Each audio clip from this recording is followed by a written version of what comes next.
His former chief economic advisor revealed Mr. Putin would not attempt to challenge on a truly united Europe, but the Russian finds it too easy to work, deal or fight each individual country across the European Union. It is revealed the Russian president has two EU members, included his wider vision to create a new empire outside the borders of his own country. Andrei Illarionov, who served as Mr. Putin's economic advisor 2000 to 2005, revealed to Express.co.uk, the Russian president sees the current makeup of Europe as a weak victim for his activities.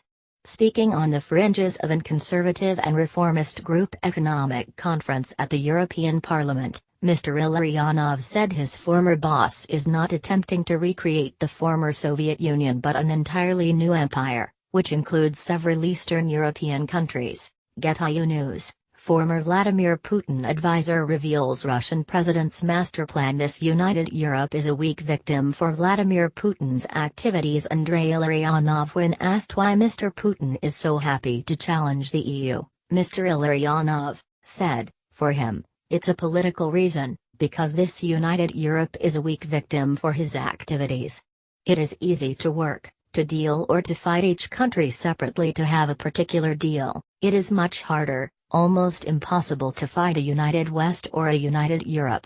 It is a very practical reason. It's not ideological, it's not economical, it's a very practical, political reason, because this united Europe is much weaker.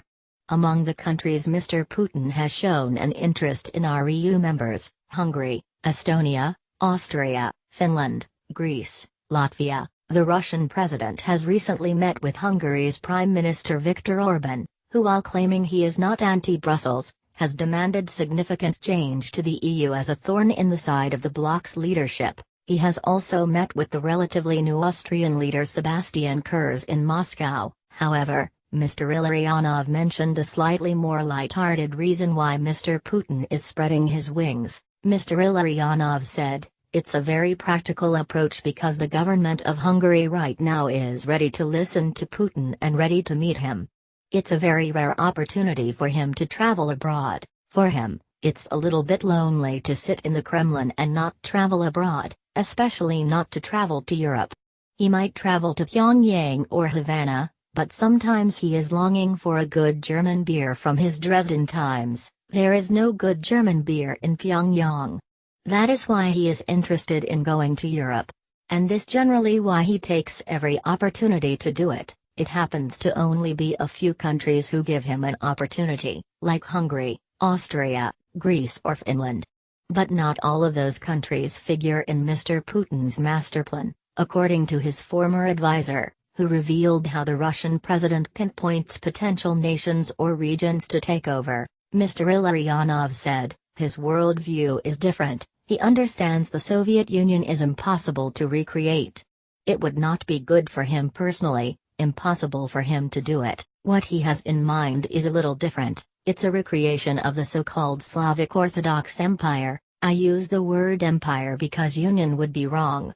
The Russian is said to only target regions or countries where he carries favor, hence his move on Crimea where he enjoyed popularity. Mr. Illarionov said his former boss would never make a move on Western Ukraine because he understands quite well Western Ukrainians are pretty hostile towards the Kremlin. The Economist revealed 2 EU members could be in Mr. Putin's plans because he feels he carries favor from its citizens. Mr. Illarionov reveals territories in eastern Latvia and Estonia are populated by Russian or Slavic who support the Kremlin. He concludes, he would be very interested in those territories because he would have a support from the population of these territories.